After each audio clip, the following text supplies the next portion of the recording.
Greetings and peace to my family, to all the listeners out there tuning in to Out the Box Talks. I am your host, Krill. I am so excited for a brand new episode. We got such dope talent with us again tonight. We actually have a duo. But before I get into that, I just want to again give a big shout out to all of our listeners, all of our viewers of Out the Box Talks. We are at episode 62. Like I said, we got over the 60 hump and we're gonna keep going every Friday. Be sure to check Out the Box TV and our audio podcast because we'll have a brand new episode for you. As I said, I was gonna make sure that I put video episodes up on the channel every week, so I'm gonna continue with that. So if you have not subscribed to the channel, make sure you hit that subscribe button. All right. Also, go to our website, which is outtheboxmedia.com. Let me put up the banner real quick, outtheboxmedia.com. Please become a subscriber there so I can keep you updated with all the good stuff we got happening. The subscribers usually are the ones to get the shows when they first come out. So I want to keep you updated with that. We also have a Patreon page called patreon.com/outtheboxmedia. That's the URL. You can go to that. We have exclusive interview clips never heard before, only available to the Patreon subscribers. So these are interview clips that I've never put out publicly, right? Because it's only for the Patreon subscribers. Definitely go over there. There's a number of artists that I've recently interviewed that we have, Patreon, exclusive clips on the Patreon page. So go check that out as well. And as always, if you guys want to donate to the movement, to the Out the Box movement, you can also hit us up at PayPal at paypal.me/outtheboxmedia, or you can send your donations to our Cash App. The cash tag name is hashtag Out the Box Rep. So Out the Box Rep, you can hit us up there if you want to donate to our Cash App, either through PayPal or Cash App. You know what I mean? So I wanted to get that out of the way. Also, remember our podcasts are on Spotify, right? Spotify, Apple Podcasts, Google Podcasts. All you got to do is search for Out the Box Talks, and you can find our Out the Box Talks podcast there. All right. So yeah, man, I just had to get that out. Sometimes I forget to say that to the family, but if you guys can show that support, it's much appreciated. Any donation is grateful, right? From $2 to $5 to whatever you willing to, put up, I appreciate. It will help, some of the expenses that it takes for Out the Box, so definitely will go to support the content and what it takes to put the content out there and the expenses with that. So much respect to all of our viewers and listeners. As I said, we got a brand new show for y'all today. I never let y'all down. I always bring a dope artist to the forefront. I also want to say, and I did say this last week, that it's important to note that when Out the Box does interviews with artists, we are focused on talent, right? I don't care if the artist has 100 followers or 1,000,000 followers, right? Like if the talent is there, if the music sounds good, if there's some level of creativity or conscious or thought-provoking lyrics, and I don't care what the age is neither, right? I don't care. Like I don't discriminate. We Out the Box for a reason. We put it, if it's dope, if it's talented, if it's quality, I want to put them on the show. So I say that to all the listeners. If there's somebody that you want to see on the show that you think really represents that quality, feel free to hit us up. We're on Facebook, Twitter, Instagram. The Twitter is Out the Box Media. The Instagram is Out the Box Media. And the Facebook is Out the Box Radio or Out the Box TV. All right. So make sure y'all hit those networks up. Send me a DM. And, I want to hear what y'all want, like who y'all want to see, as long as it's quality and creative or thought-provoking or conscious and just dope overall, I'm interested to hear. All right. So like I said, I'm not going to keep y'all waiting. I got two special guests in the studio with me tonight, or in the remote studios. They put out a brand new album called The Vibe Out, but they've been doing their thing for some years now, but I really got wind of them with the release of this new album, which came out on February 11th of this year. Again, the album is called The Vibe Out. And like I said earlier, they put out a project called A Balance of Power in 2017. One of them is actually hailing from Philadelphia, and the next one is from Milwaukee, right? And this is a MC producer duo, right? And how dope that is, right? That we're still getting really dope MC producer duos in hip hop. So, like I said, man, without further ado, I want to welcome to our Out the Box viewing and listening audience, my homies, my brothers, representing Philly, and also Fayetteville, right? Fayetteville, North Carolina. I forgot to say that. So representing Philly, Fayetteville, North Carolina, and also Milwaukee. Welcome to Out the Box Talks. Give a warm welcome to my brothers, Big Stacks and Nite Tyme. Welcome. Let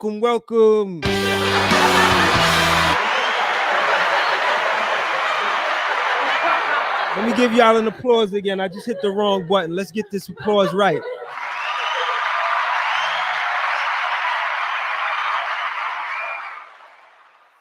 All right. How y'all doing?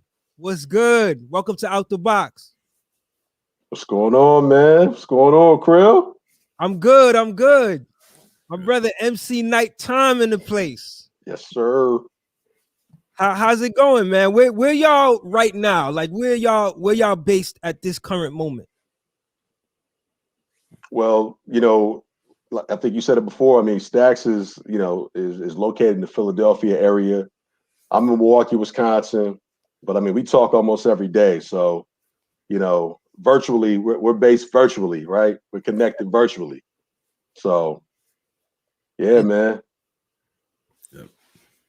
So I definitely want to talk a lot about this new album, The Vibe Out. Really dope album. It represents that vintage boom bap sound that a lot of us have grown up listening to. And I love the fact that you guys are able to stay true to that and produce in that element in 2021, so I definitely want to talk to y'all about that.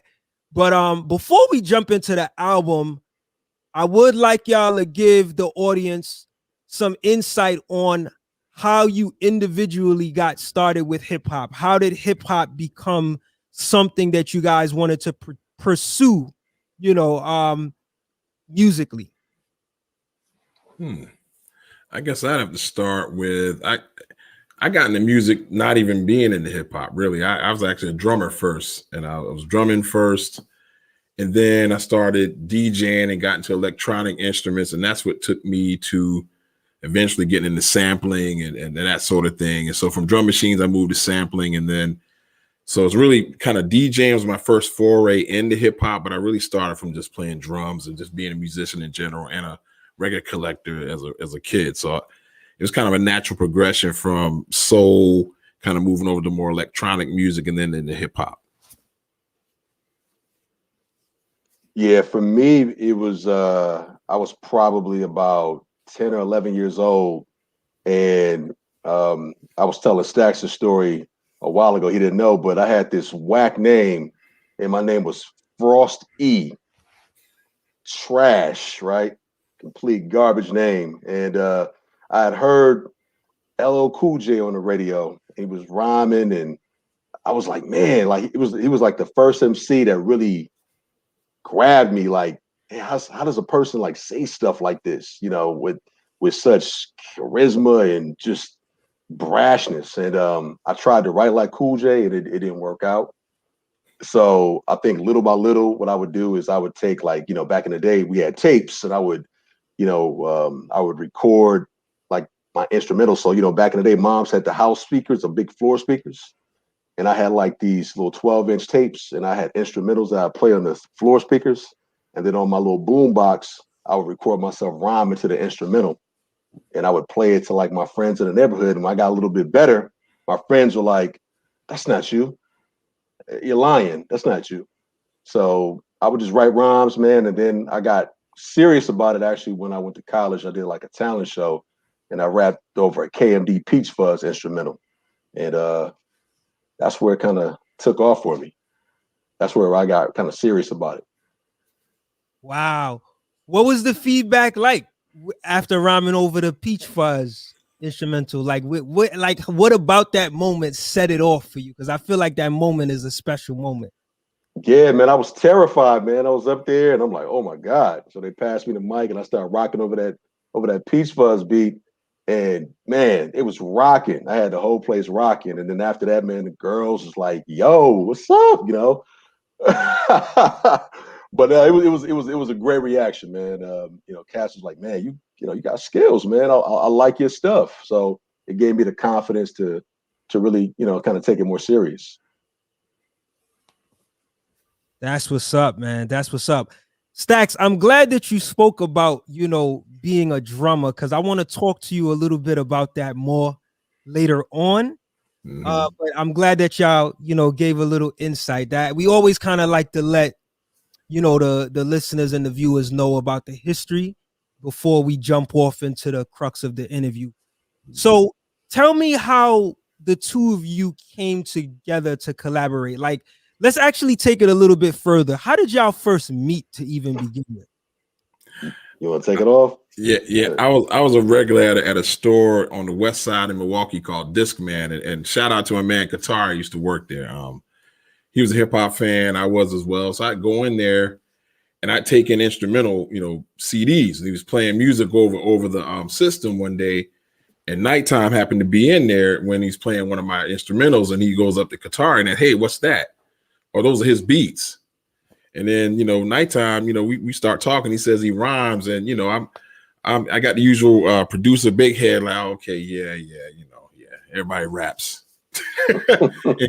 Until we went riding around in this car, you know, playing the CDs, and he was rhyming over it, and bro has skills. So I'm like, okay, shoot, we need to get together then and make some music. So it was really just that. He heard the instrumentals, you know, he obviously had skills, and then we started working from there.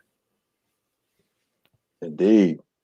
Yeah. You know, to Stacks' point, man, when I walked in there, you know, I was a regular in that this, you know, it's called Discman. I walked in there and I'm hearing these banging instrumentals, and I'm like, man, I gotta get that. I gotta have that. So yeah, so I saw him talking to his man at the counter, and I was like, man, I want to buy that. He was like, no, that's me. That's mine. I made that, you know. So it was funny, man. But yeah, man, I've been a big fan of Stacks, man, since then, man. Ill dude, great ear for music, amazing dude, man. Wow, man, that's an ill story, man. Like, when you think about how people come together, you never think it's in those situations, but it's even more doper that y'all met in a space where like music is, you know what I mean? So that's pretty dope. So the project, as he said, is called The Vibe Out. Earlier I mentioned that it really has like this traditional 90s boom bap sound. You know, I hear a lot of like the classic Pete Rock and classic Premier influence on the project, but I even hear a little bit of Ninth Wonder, Little Brother. Like I it's like I'm hearing these different influences. I'm just curious to know, this question is for you, Big Stacks. Like, where were you pulling from in terms of inspiration for this album musically? That's a good question. I'd have to say nothing necessarily current. I'd probably harken it back to my mentors. I mean, my influences were, I mean, I go back, I'm a Mantronics head. I was into Marley Marl, 45 King, Africa, Baby Bam, Prince Paul, and of course Set G, you know, for the drums. And so I guess my style would be kind of a mix up of all of those guys, because, you know, you got horns in there, you got drums, you know, a lot of funk and soul to it, like the Marley Marl, Set G influence. So it's really that. It's not so much current stuff than just pulling from those elements and kind of letting the music take me where it takes me in terms of like sample chopping, that sort of stuff. So I kind of let the music tell me what to create, and then I follow it from there. Dope. I could dig it. And I hear those kinds of influences as well, like the other names like Marley Marl and the other names mentioned. So I could definitely hear that as well. So what I really loved about this project is the fact that two brothers like yourself who are, a bit older than the average youth hip hopper today could make a project and stay true to the original boom bap sound. So tell me, like, what motivates y'all to still create in this authentic way in 2021, despite the saying that hip hop is like a young man's game? Like, y'all can still push forward in this day and age and still stay true to that boom bap sound. You know what I think for me, I think the biggest thing is that, there's a lot of dudes out there who still appreciate this boom bap sound. You know what I'm saying?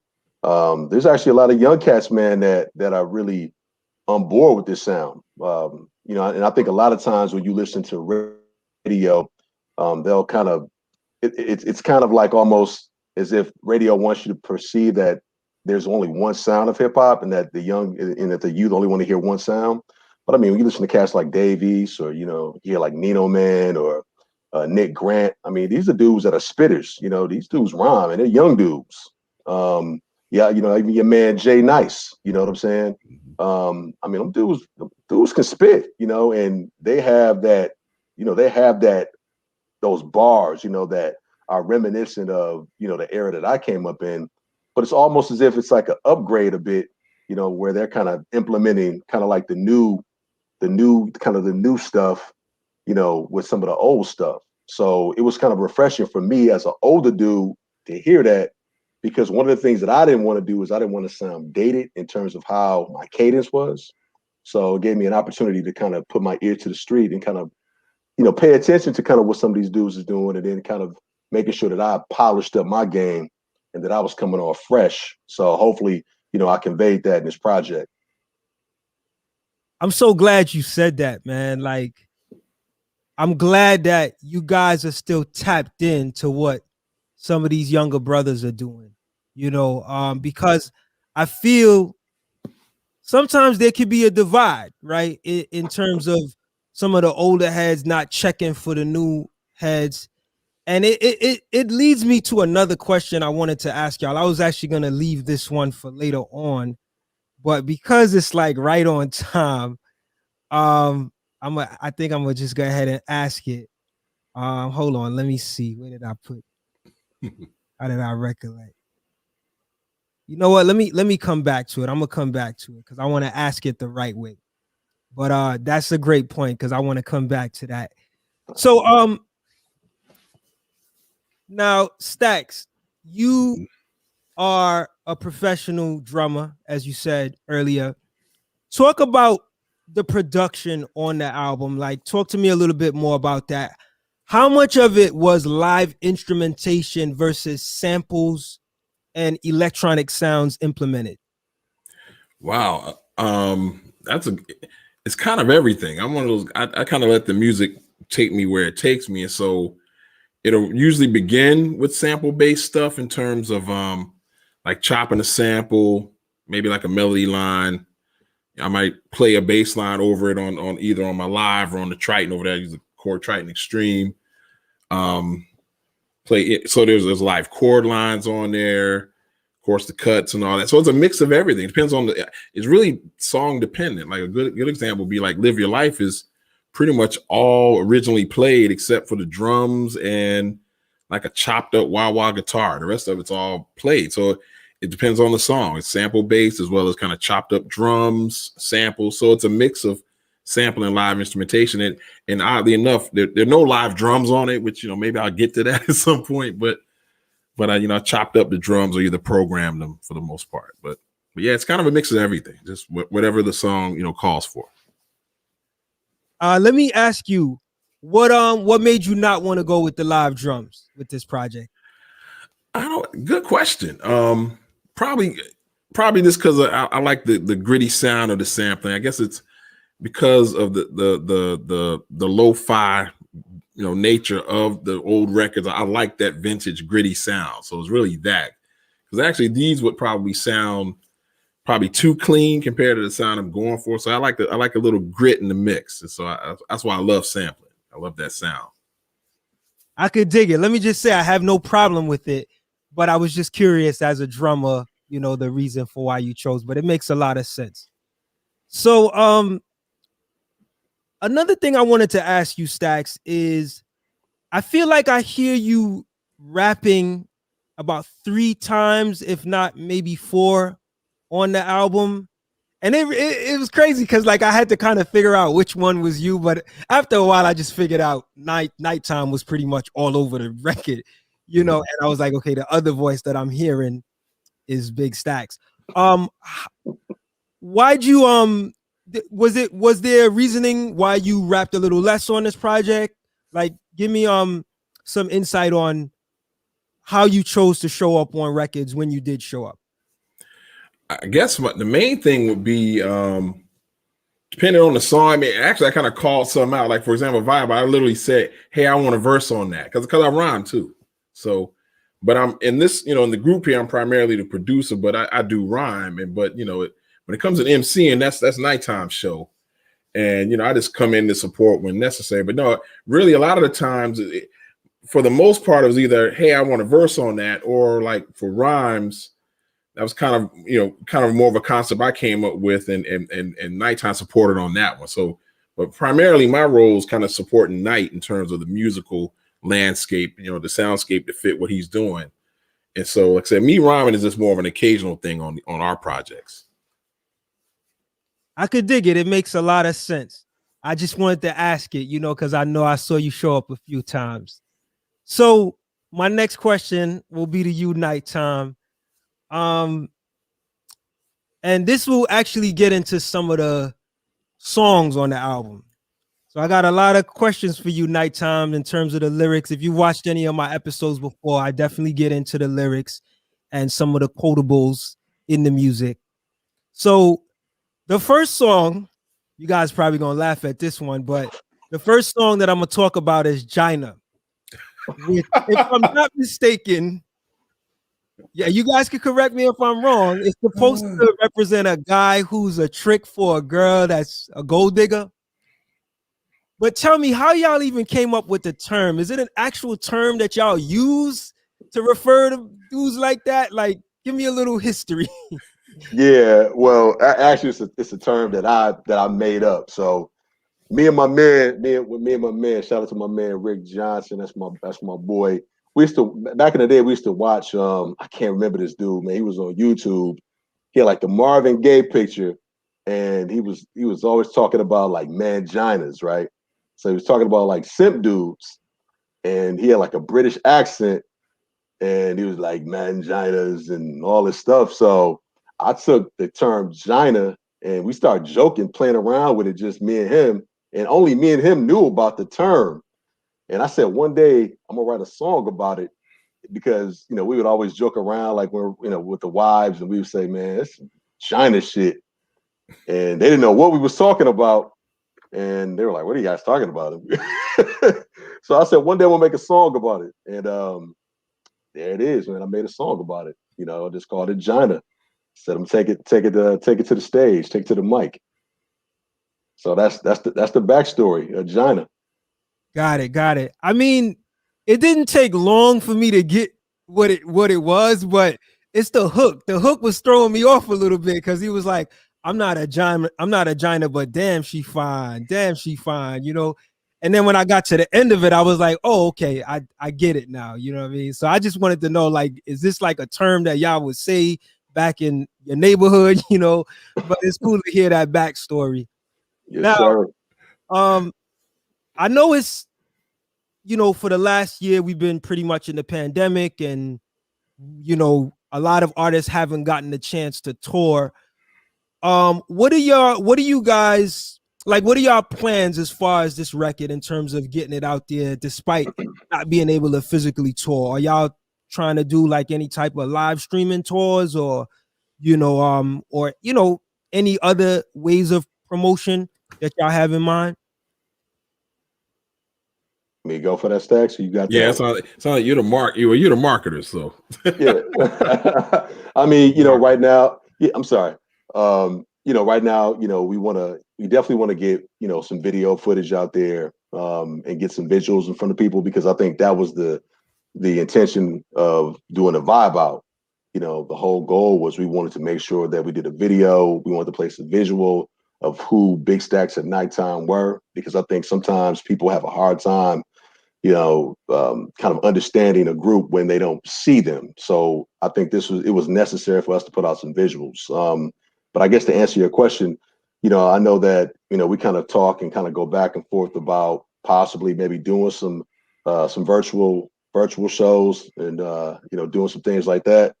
I got to kind of poke the bear over there a little bit and kind of see if he wants to do it. So that's the goal, man. But definitely more videos. We got a video we're gonna do, Make It Happen. Probably be the next video. Okay. And but yeah, we'll definitely see about doing some virtual things. I think I might be able to poke the bear over there in Philadelphia, and we might be able to make that happen, man. Possibly. Indeed. That would be dope. I'm glad that you said videos, because you did make a very valid point. There's not a lot of stuff out there where we get to see y'all visually. So that will really help. So I'm glad you mentioned that. I didn't even think about that. So moving on to another question, and this actually is relation to the song Make It Happen. Which generally has a message of like overcoming challenges to achieve goals. And on the first verse, Nighttime, you have a line that was a bit intriguing to me, where you say, I got to take you from a level of pissed to a level of crap. And I mean, you say some things before that, but that line, I kind of wanted you to break down for me. Like, tell me why you chose to use those words, going from piss to crap, and what the words symbolize, going from one level to another. Yeah, basically, it's kind of talk. The song is about a person that talks about making it happen, but they're not doing anything, right? So it's kind of like an individual who says, "Hey, you need to do this, you need to do that," but they don't manifest any of that. So that's why that particular verse is like, okay, well, I'm taking you from a level of piss, so you're basically pissed, so really you're crap. You know what I'm saying? So like you're lower than piss. So that was really kind of the backdrop of what I meant by that. Really, you're not doing anything. You're not really manifesting anything that you're trying to talk to us about. You ain't pretty Tony, right? You're not, you're trying to give us game, but you don't have the manuscript, you don't have the notes to really giving anybody the game. So so that's really what that song is about, and that's really what those lines mean. Dope. I thought it was the other way around, but it actually makes sense how you describe it now. Yeah, Mm-hmm. man. One thing about me, I'm a lyric head, so I tap in a little bit, and I'm like, yo, I wonder what that mean. It just does something for me when I'm able to understand a little bit further what the artist meant. No Now, doubt. um, also on that song, you have another line where you say, you gotta let the skills flow like a number 2 pencil. Never leave passion in limbo. Sounds kind of simple, but the hard part is freaking distractions. So dig deep down and make it happen. So let's talk about that hard part, right? Because you touch a very important subject. How does someone overcome the distraction that gets in the way of them pursuing their passion based on your perspective? First off, I gotta say, Krill, you dope, my man. I love how you break. I'm listening to you say my lyrics. I'm like, oh, I think I might start shedding a tear. But no, for real. I think in order to overcome distractions, I think you have to kind of look at your life, look at where you are in your life, and say, okay, where am I trying to go? Where am I trying to? What's the next phase? Especially as a man, right? we're judged on our production, right? So that's really what it's about. Okay, like in my case, I have a daughter. My daughter's 14 years old. I saw my daughter born into the world. So when I saw her, what am I going to do? What's the move? What am I going to leave for her? So really, that's kind of what it's about. You have to look at your priorities and understand, okay, where am I trying to go? What's the next step? What's the next phase? So that's really what it's all about. Manning up, being a man, owning your responsibilities, and being about it. So that's really what that's all about. Well said, man. I could definitely respect that. So moving on to another song from the album, which is probably my favorite song on the album. It's called Heavy on My Mind.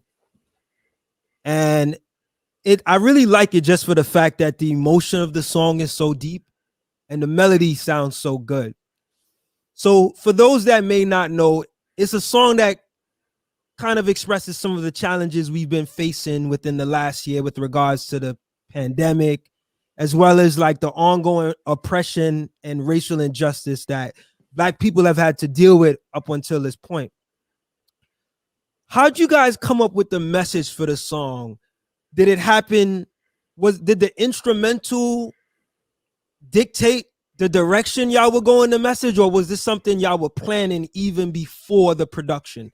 Like, any of y'all can answer this one. Well, I'll say for me, man, when Stacks, he'll send over a track, right? And the beautiful thing about the tracks that Stacks sends to me is that it moves an emotion in me. It's like in my head, I already know kind of what direction I want to go in. And when I heard that specific track, I was like, man, it brings out some kind of emotion in me that's kind of a deep emotion. And whatever I rhyme about on this, it has to be about something, something of substance, right? And when I heard that track, immediately I was like, man, this is like, it reminds me of something that's heavy on my mind, something that I think about.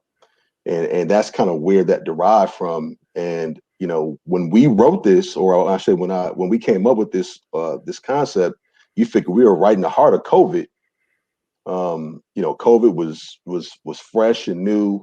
We start seeing, I start seeing, Black African American communities being hit the hardest with it, and it just triggered something to me, and I wanted to write about that and talk and touch on some of the challenges that we were having, that we're still facing, but specifically around that time that we were kind of dealing with. And I wanted to, inject that into that particular song. And that's kind of how that derived. But also, I think Stacks wants to talk about that hook. Yeah, I was going to ask, like, whoever is singing on the hook, like, did an amazing job. Like, big ups. Who sang on the hook? Speak on that. That's me, bro. Yeah, I sing too. I left that out. Forgot I sing too. Yo, you did your thing, man. I figured it might have been one of y'all, but because you read the credits and there's another dude rapping. I think his name is Graze or something like that. Mm-hmm. And he does a good job too. But I'm like, if he's rapping, it can't be him singing, But yeah, talk about that, Stacks. Like, how did you come up with the hook? Like, the hook is like perfect for the beat. Well, it's funny. Actually, I had directions from Nite Tyme originally. Hey, once kind of put some vocals in there, maybe like something from records, like or some kind of statement or something like that. And I tried that initially, but just hearing his lyrics, him and Graves, the lyrics took me to a place of pain, and so I wanted to express that on the hook, like the anguish involved and the frustration. And I couldn't find that with vocal samples. Like, yeah, that. So I just rolled the dice and sung it. Like it just needs vocals. It needs some pain, and fortunately it worked out. But that's what brought that about. That's what's up, man. That's what's up. Like it just comes together really well, and I think it was one of the reasons. You have like certain albums, and there's like one or two tracks that just really stand out to you, and it keeps bringing you back to the project. Like, that was the song that did it for me. like I listened to the project the first time. I liked what I heard, and then I listened to it again, but I kept hearing that record, and that record kept bringing me back to the album as a whole. So like big ups for that record. I hopefully that's one of y'all videos that y'all come with, and we can actually see some visuals of Stacks singing too. Yep. No doubt. Dope. So you also have a line on that song Nighttime where you say the pejorative is coming. Peep the diction. Suspicion of my youth. I felt the friction of my skin. Malediction of evil serpents. Hold on, let me get it right. I'm a little off with it. Hold on. Let me get that right back. Yeah, I'm gonna say that the right way again. So Nighttime, on that song, you got a line where you say the pejorative is coming, peep the diction, suspicion of my youth. I felt the friction of my skin, a malediction of evil serpents, as twisted and crazy vicious. My whole life they hated my existence. The racism system is not intuitive, but more impunitive. And you go on to say some other stuff, but I'll stop there. You in a pocket right there. You know what I mean? Lyrically, you're in a pocket, but you're saying some really deep stuff. Give me a brief explanation of what you meant or what you were going for, you know, to try to convey in those lines. Yeah, man. I mean, what I was thinking about a lot was in that particular rhyme. Obviously, we know all of the things that are going on, in the world currently. But I mean, really, these things have been happening to Black people since we've been here, right? But where I drew from that line was, I'm born here in Milwaukee, Wisconsin, and I know you had did an interview with Speech, and I think Speech kind of touched on, the Milwaukee in terms of how segregated it is. It's one of the most segregated cities in the country, if not number one. I think it's been ranked number one a few times. So growing up, I grew up in the 220 system here in Milwaukee, where I was bused from the city, bused out to the suburbs, right? So I went to, predominantly white schools. So I faced a lot of, racism and, people making fun of you and, the way you talk, you don't sound like we sound here. So that verse brought me back to all of those times, the pejorative is coming, peep addiction, suspicion of my youth, malediction, so like they just don't want us here, right? All of the challenges that they throw up at us, we find a way to jump over that hurdle, and then it's another hurdle that we have to jump over again. So it's really just saying, what, we don't, I don't need their validation. They're going to continue doing what they do. We just have to make sure that we continue doing what we do, and at some point we'll get to where we need to get to. So definitely, I could tell that there was a lot of emotions on this track. Like you were really pulling from a place of pain, So I always appreciate when artists kind of display that, right? Because it shows how human you are, and it's also a level of relatability for those who have actually been through it. But I'm that's interesting that you mentioned that, because yeah, Speech did talk about that, coming from Milwaukee and how that it's like that. So I appreciate you bringing that up. So I want to pass the mic back to Big Stacks for the next question. The beats on the album come together really well. Like there's a lot happening, but to me it just fits. Was there a particular formula that you went about in creating the beats for the album? Like how did you know when each beat had just enough instrumentation for it to be complete? Wow, great question. I kind of never know because I'm kind of perfectionistic. So I just, I kind of stop myself, to be honest with you, because I could probably keep going, but I really try to, It's really about the lyrics. Once I get what the usual process is, I send Nighttime the track. He writes to it. He'll send the vocals back. I drop those into kind of a skeleton or which probably most of the track. But then once I hear the lyrics, sometimes I put in other sweeteners to kind of enhance what he's doing. So it's really that. Once I hear the lyrics on there, and then I kind of hear where there might be some holes musically, I'll plug those up with other parts, more instrumentation, maybe some cuts or something. And that's really when I know it's complete, when it kind of gels with his lyrics. So it's really that, trying to make it sound like a complete song and fill up the empty spot, so to speak. Got it. Well said. It's good to kind of know the process, you know, because I know sometimes as a producer, you may have those moments where you feel a little stuck. So that's good to know, you know, how you were able to work that out. Now, when it comes to the samples on the album, how much of the music included chops versus loops?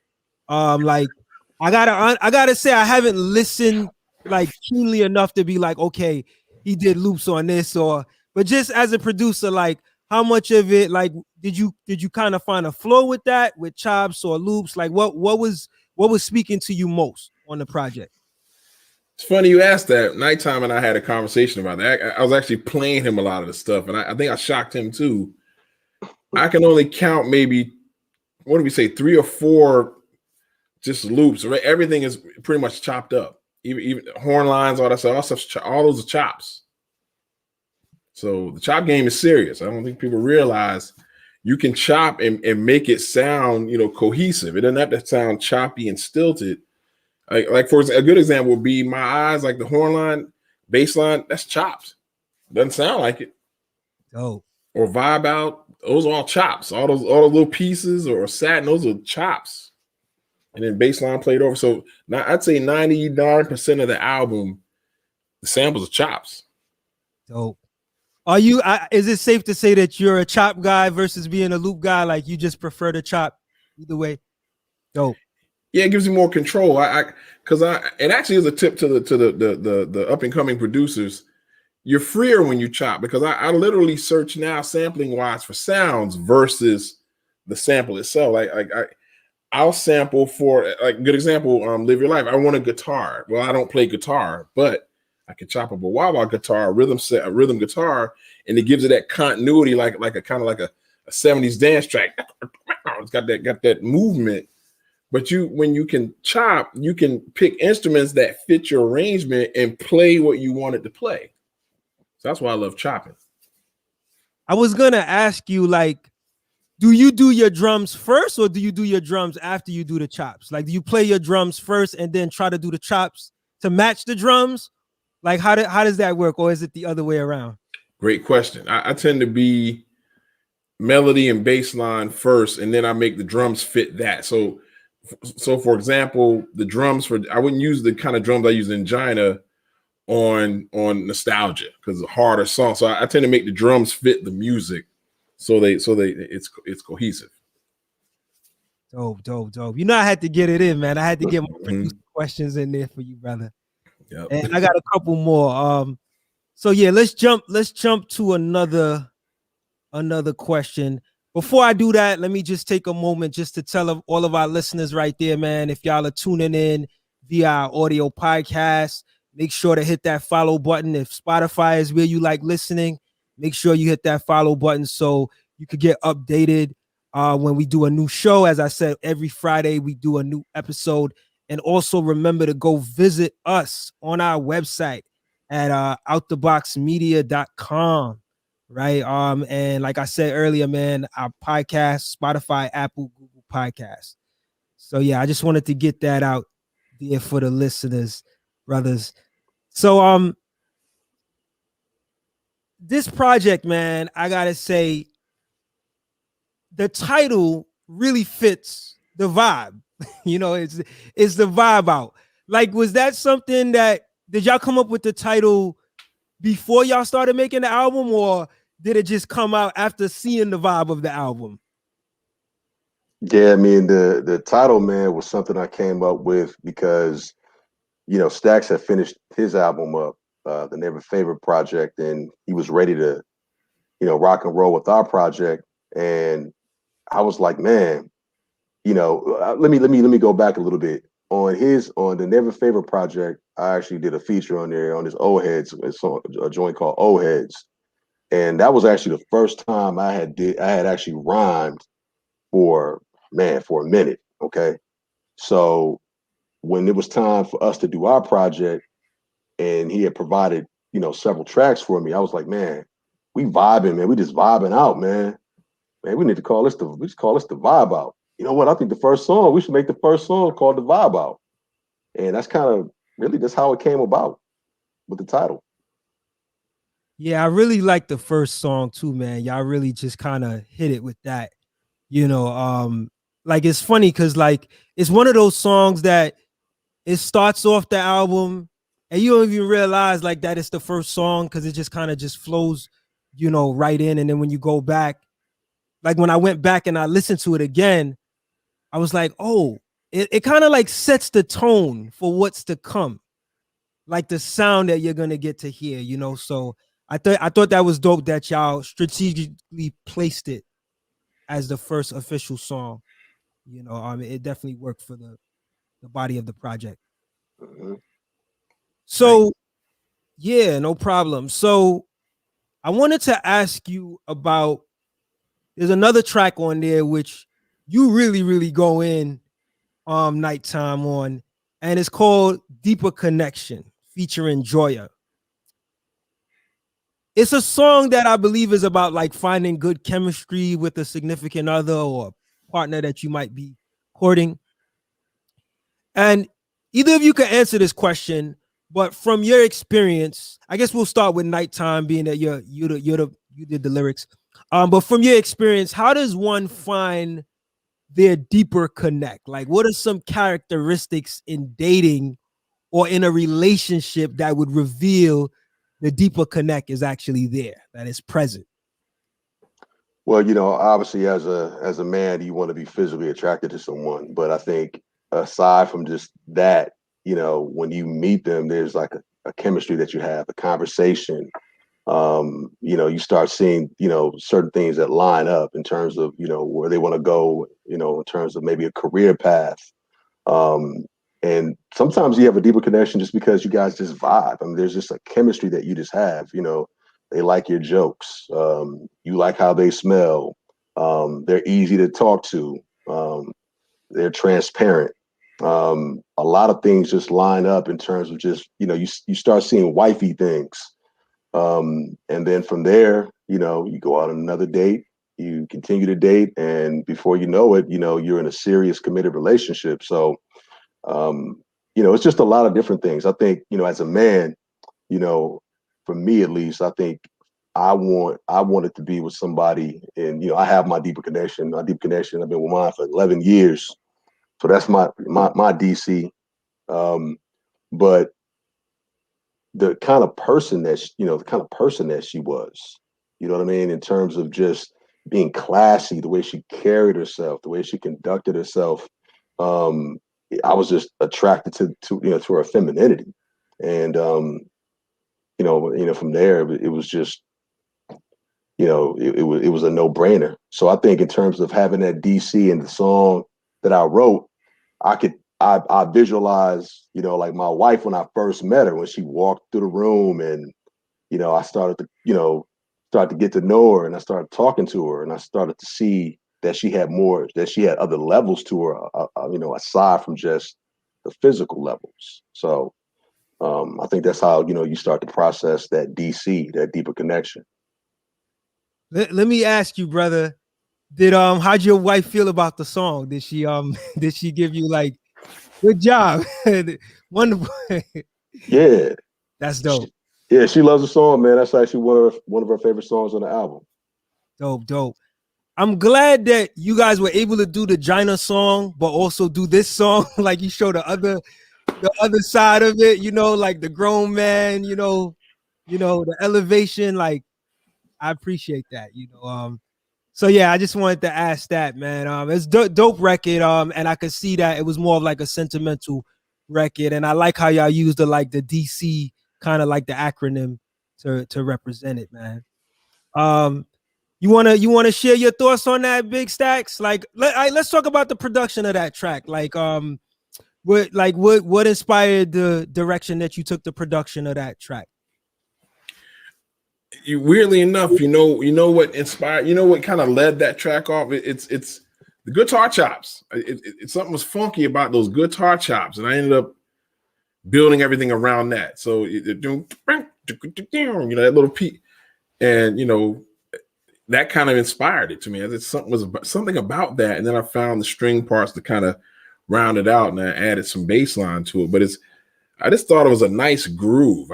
Because one thing I'll say musically, my preference, I tend to like melodic, kind of pretty music, which is weird being a b-boy, but I like pretty music, man. So that appealed to me. It had a melodic kind of tone to it. And so that's what made me go with it. It's not your typical hip hop song either, but I like melody. So it's really the guitar chops, and I build everything else around it. And Knight just laced it lovely. I mean, beautiful, writing over it, man. That's one of my favorite tracks on the song. I mean, on the album.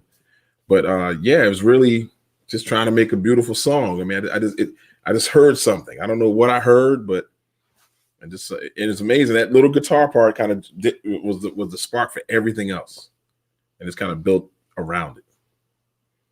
Dope. Now the album has a few features on there. Not on every track, but there's features here and there. But one of the most prominent features on the album is Brother Curious. And I thought it was dope that y'all were able to have him on the album. Talk to me about how that collabo came together and like how far back y'all go with Curious. Like, give me some the connection, how the connection came to be. Well, he's one of my IG followers, and I've always been of the mind that you never know what can happen. Be crazy enough to ask for something, and you might get it. And so I just reached out to him. Hey, we need a feature.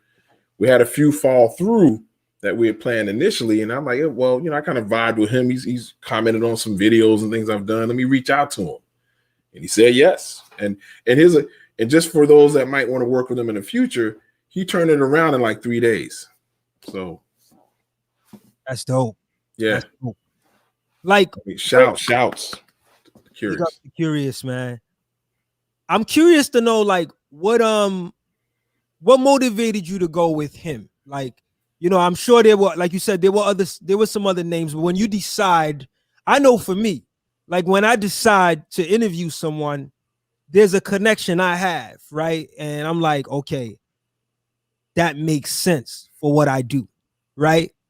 Like, what was the deciding factor for you to even reach out to him? Because I'm sure you had to have been satisfied in your mind first before you even reached out.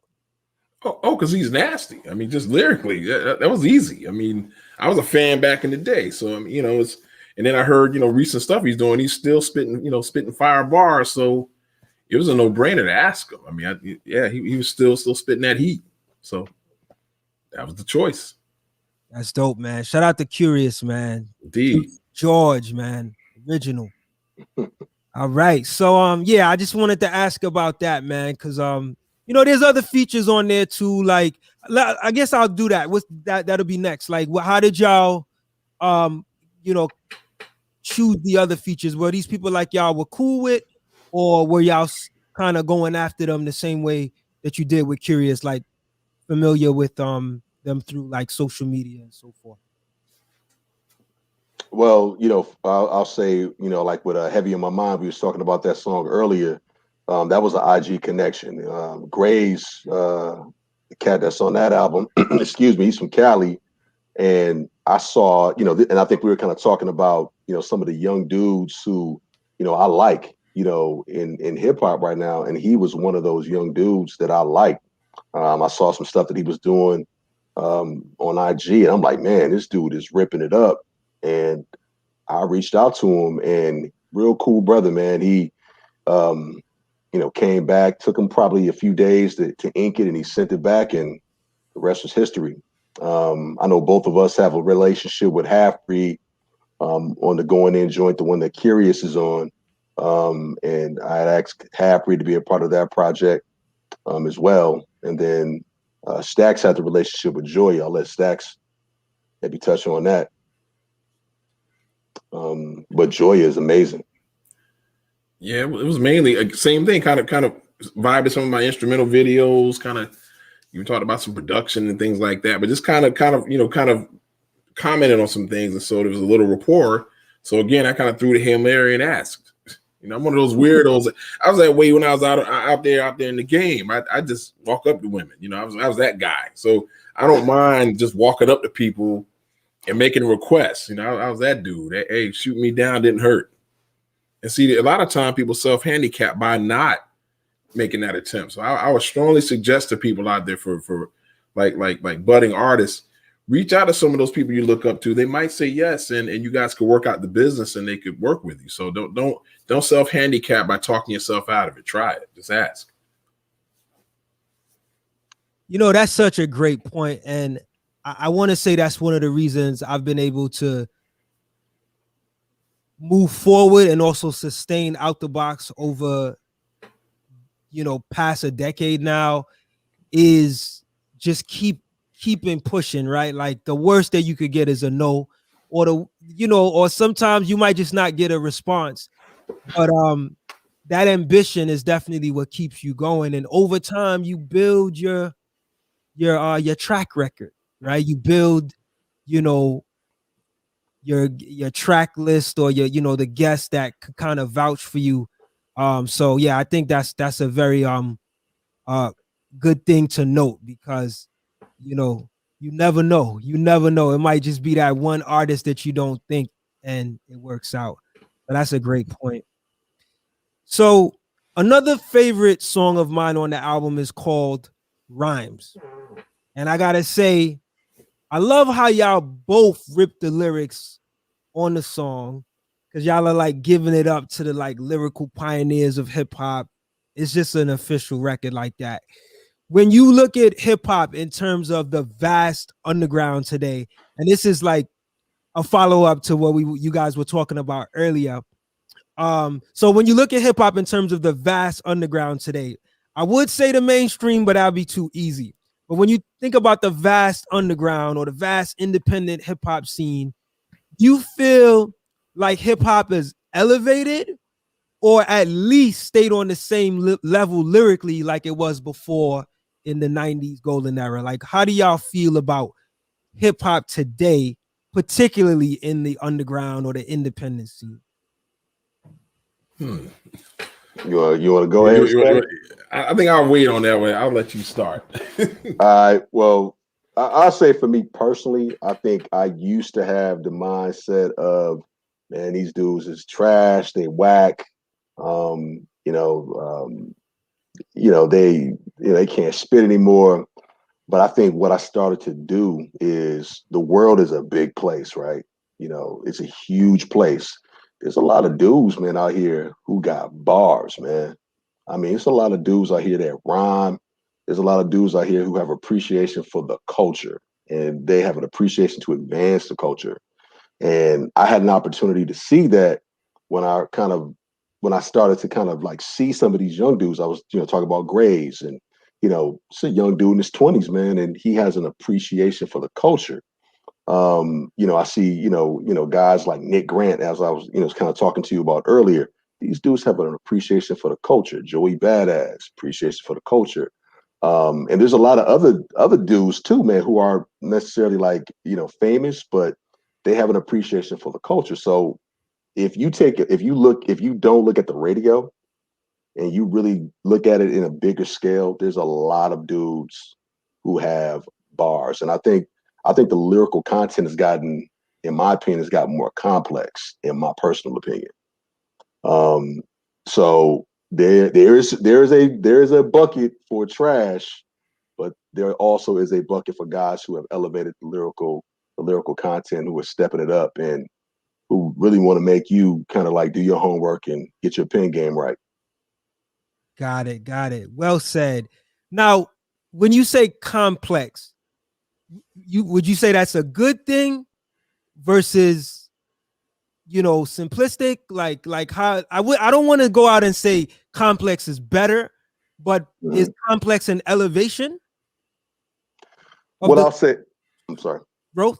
No, I was gonna say is complex and elevation of the lyrical growth that has gotten more complex, as you say. I think the complexity has helped in some regards, but just because you're complex doesn't mean you're dope either. Also, so I want to make it clear: complexity and doesn't always make it, because your cadence could be trash. You could just be saying a bunch of stuff, and it's like, okay, that was boring.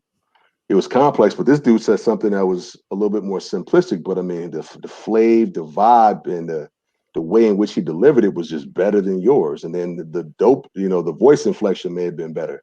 So there's a lot of different components to it. I guess when I say complexity, I'm just saying that there are some guys who are dope. They had the delivery, they have all of that, and the complexity levels as well. So maybe that's what I meant.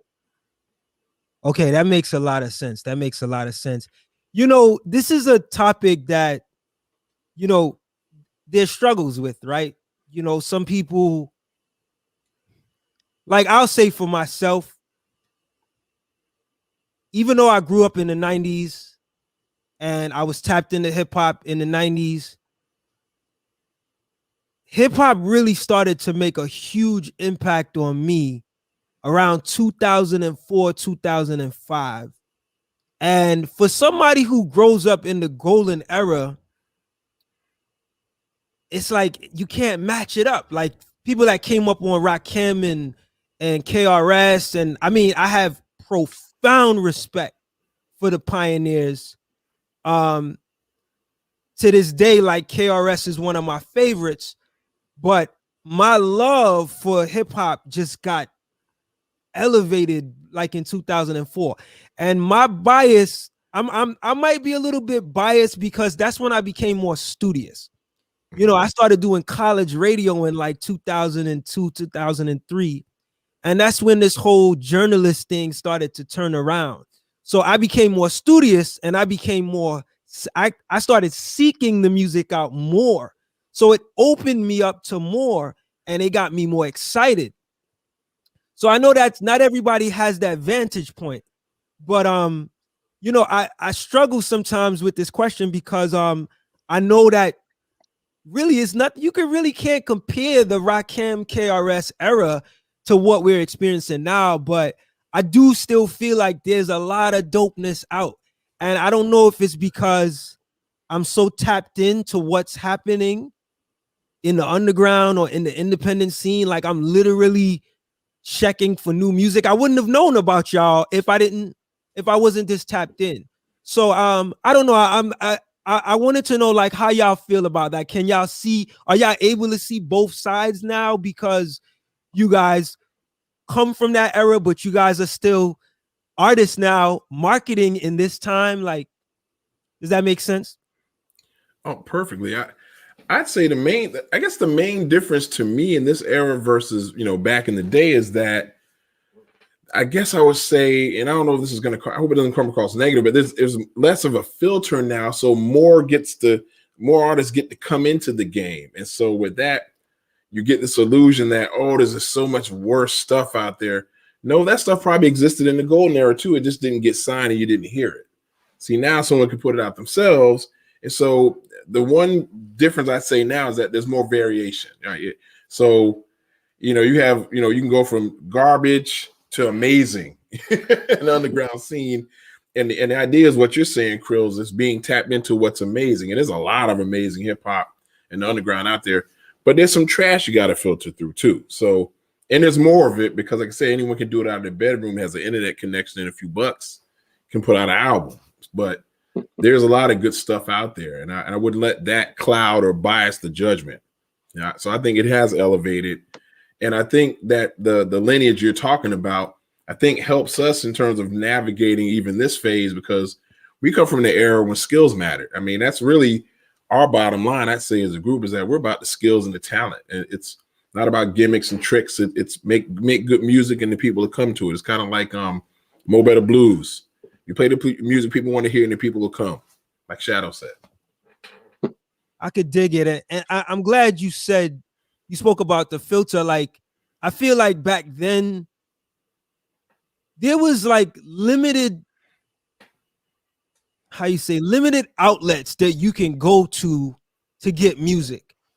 You know, I mean, I grew up in an era where, you know, I still had to listen to radio, terrestrial radio, to be able to find certain records and make sure I go back.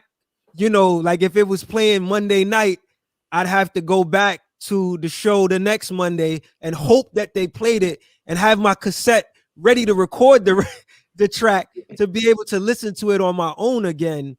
And I felt like things were filtered a little bit more, like, you know, the variety was definitely there a lot more than it is. And nowadays, like, it's just everywhere. Like, as we're talking right now, somebody is uploading a new song to one of the streaming platforms. You know what I mean? Like, it's happening so frequently. So it's so much more to filter, you know. But so yeah, I agree with you on that, Big Stacks. Yeah, I just wanted to get that question out, man, because I'm always curious to find a way of how we bridge the gap. You know, like, how do we bridge the gap? Not for the whackness, but for the dopeness. So how do we see, how does the both eras recognize the dopeness of both eras so that we could continue to keep this hip hop thing moving, you know, in the right direction? Yep. Indeed. So thank y'all for entertaining that question. So let me see my next question, and I appreciate y'all staying. I know we about an hour over, so I appreciate y'all staying a little bit longer. So this next question is for you, Nite Tyme. The third verse on the song "My Eyes" sounds like it's a dedication to your daughter. You know, kind of giving your wisdom that you've acquired throughout the years. You kind of speak on that in the previous verses. How has your struggle of the past inspired you to create or encouraged a better outcome for your daughter's future or your child's future? Man, honestly, it's just, I've been able to, look at all of the things that I didn't want for my child. I think, if you look at, like the second verse, my father wasn't involved in my upbringing.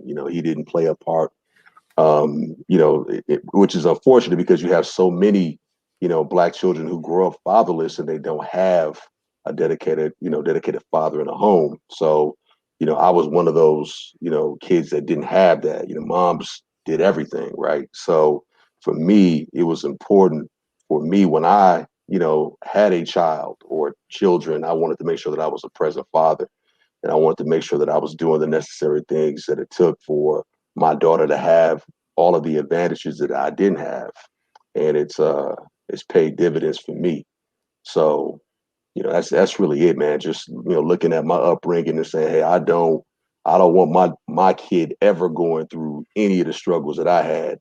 Obviously, you have to give them some challenges and you don't want them to, to get handouts. But at the same time, you want to make sure that, as a father, that you're giving your kid a roadmap, to success, and, you're giving them some wisdom, so they can at least, cut out certain steps that, that they don't have to travel, that I did. So just giving her that wisdom. Well said, brother. Well said. So on the other song, that this is probably one of the last songs I referenced on the album, it's called Nostalgia. And let me just say, like, My Eyes is a really dope record too, man. Like, there's some just records on this project that really just hits. And I think, like, you do an awesome job with the lyrics, Nite Tyme.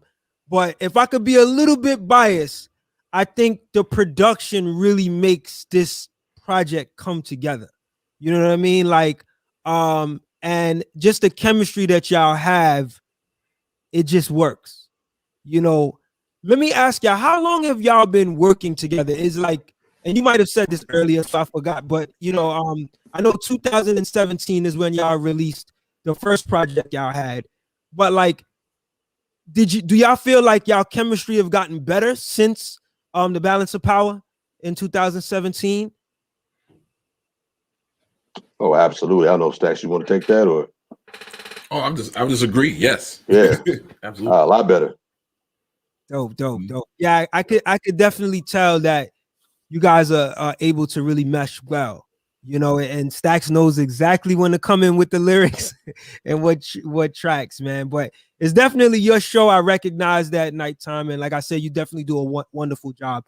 But overall, like, what's memorable about this album is like the production, and what's dope too about the production is that it has a sound that, even though there's a lot of people doing that boom bap sound today, it sounds vintage. Like it sounds like it could have been made in the early 90s. You know what I'm saying? Like this particular record. So it's dope that y'all were able to capture that magic. Now, all right, so getting back to the song Nostalgia, you have a line on there, Nighttime, where you reference the Honorable Marcus Garvey, where you say the Marcus Garvey words is quite amazing and body confidence. You won before you started was his conversation. How does one develop the mindset, just to deal with that line? How does one develop the mindset to be a winner even before they start that race? Like that's a mindset, right? To win before you start, you know. And to me, it speaks to like knowing yourself and knowing what you're made of. Like, can you talk a little bit about that? Yeah, man. I think a lot of times, it's a process, right? So, I think it's about, mentorships. It's about who you hang around. It's about what you read. It's about what you choose to, really put in your mind. So it's a thing that you have to really develop.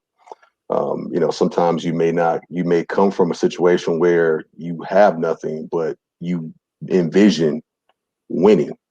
You envision, you know, crossing, crossing the finish line and getting to where you want to get to, and I know I bear witness that in my life. So I think it's just, it's an internal thing, but at the same time, you have people along the way who help to help shape some of those things and good mentorships.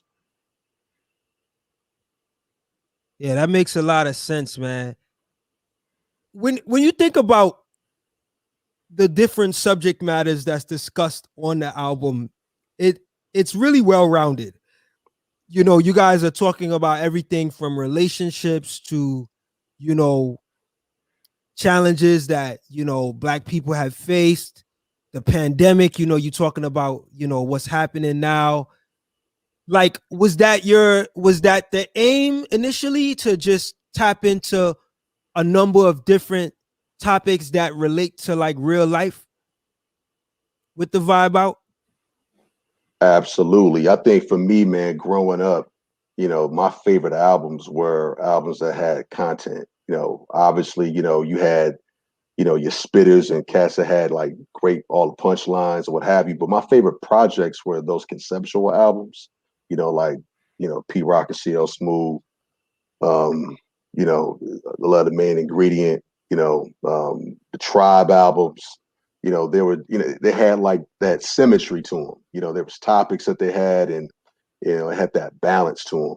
So those are always my favorite albums. De La Soul, those kind of projects where there was, you talked a little bit about maybe things that are going on. You may reference, giving back to the hip hop culture. You may touch on, just having a good time. So I think with this particular album, we wanted to make sure that, we gave you a little bit of everything, your breakfast, your dinner, your lunch, just a little bit of everything, and kind of hit, various topics for the listeners. So, and I feel like we accomplished that with this album. Yeah, I definitely think y'all did too. And it's not like over the top, it's not preachy, it's just, I won't say it's subtle, but it fits the whole, like the theme, the vibe out, right? Like there's different things that you vibe out to or you reflect on throughout the actual project. So I want to big y'all up for, taking the time with me tonight, man. I really appreciate y'all, kicking it with me for a little over an hour to talk about the album.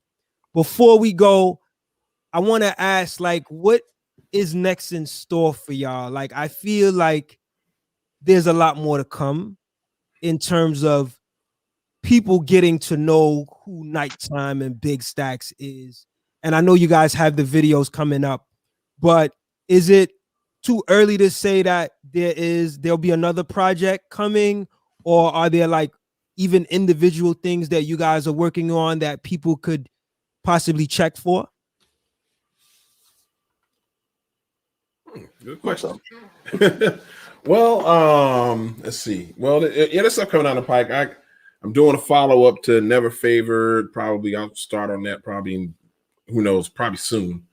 But then of course there's more coming. We've already talked about doing a follow-up to this to the Vibe Out. So oh yeah, there's more coming. Absolutely. Just stay tuned. We're gonna keep rocking as long as y'all come check for us. Y'all got any plans to do like any remixes and get some other features, like that would be dope. But I mean, I definitely want to see the videos, man. I'm gonna be looking for those, man. Yeah. Yes, sir. What about you, Nite Tyme? Are you like doing features? Are you on other people's tracks, or like is there anything else you want to share in regards to your music endeavors? Absolutely. I mean, to Stacks' point, we definitely discussed doing a follow-up project. I know that my man Half Breed, he has a single that's going to be coming out. I'm not sure when he's going to drop it, but I know both Stacks and myself are going to be featured on that project. My man Kane out of Brooklyn, kind of like in your neck of the woods. Okay. He's a dope producer. I know he kind of reached out to me, discussed maybe doing a few songs and working together and doing some stuff. And I got my man Ant Martin, who reached out to me, and he's talking about, we talked about possibly doing a song or two. So stay tuned. But yeah, definitely me and Stacks, we're gonna come with a new follow-up. So hopefully we can eclipse this one. Indeed. I can definitely see you making your rounds to Nite Tyme, you look on certain albums and you be like, oh, there go Nite Tyme right there. You know what I mean? Like I could definitely see you making your rounds on the feature mode, so I'm gonna look for that, man. Indeed. Most definitely. Yep. Yes, man. Yes. So I mean, if you guys had to kind of just leave the viewers and the listeners with some last words about this album, like what, for the person that hasn't heard this album yet, like what would you say to them in hopes of, what you would like them to expect? For me, I just want them to listen to classic hip hop, and enjoy the ride. Enjoy the content, the beautiful production, just the symmetry to between Stacks and myself. It's just a good, we complement one another, and just sit back and just enjoy, what we put together. And we feel like you can definitely enjoy and as well as learn something in the process. I could dig that. What about you, Stacks? I would say what you can expect to listen to or enjoy from the Vibe Out is that it's an album. I mean, you don't hear a lot of albums these days. A lot of people are making 12 singles. Like this is an album. I mean, and it's meant to be a listen. I mean, so from start to finish, I mean, you got interludes, you got all this stuff in there. It's meant to take you for a ride and give you different looks and dimensions and keep you interested for an hour. So it's really designed to be an enjoyable album that's an experience to listen to. Right. And if I'm not mistaken, it's about like 15 tracks, right? Mm-hmm. So like it's actually an album in the true essence of an album, like not a 8-track project with like 2 minutes and 1 minute of songs, so, I could respect that. Nothing wrong with that. But I mean, in the true essence of a LP, it really represents that. Is there vinyl out for this project? Is that something you guys are working on, or should have had the CD? I have CDs, but the CDs here, but not albums, not LPs. Got it. Is that something you guys plan to do for this project? Well, the problem is that the demand on those is not as strong as like the CDs and other stuff. So you have to get a batch of 100 and you sell 10 or so, just some weird number. Because I'm a vinyl head too, but there's not a lot of us relative to the people that would get it, digitally or even want a CD. I dig it. Yeah, you gotta be strategic nowadays with that because yeah, vinyls could be pretty expensive. So yeah. Mhm. So again, brothers, thank y'all so much for the time. Let the people know where they can find you. Maybe you want to give your social media pages and websites so that they could go, find out more about you and even get the album. Absolutely. You can find me on IG at Nite_Tyme. Yeah, come get that vibe out album. Yeah, you can find me on IG at producer Big Stacks. And there's a link in the bio page on IG to get to the album. You can also find it under producer Big Stacks on Bandcamp, and you can find a link to the Vibe Out album there as well. Wonderful, wonderful. And to all of our listeners out there, make sure, again, y'all go to my website, outtheboxmedia.com. Everything is on that website. You'll see the links to our Patreon page, as well as, all of the updates that we put out. Like I said, we put out a new show every Friday, and it'll be on this YouTube channel. So make sure y'all subscribe to Out the Box TV if you haven't yet. And just keep looking out for dope talent, man. Shout out to my guest today, Big Stacks and Nite Tyme. That Vibe Out album, I'm gonna still keep listening to it. I think you guys, hit it really well, man, at the top of the year. So, I'm looking forward to more, certainly, from the music. But this is a good start. This is a good start for the year. So, again, man, I wish y'all all the best as you continue these music endeavors. Keep doing y'all thing. Don't stop. Hip hop is not necessarily a young man's game, despite what they say. Keep putting out that music because what matters is the quality, man. And till the next time, I want to say to everyone out there, keep healthy, stay safe, stay focused, peace, love, and light, and we'll see you all next time.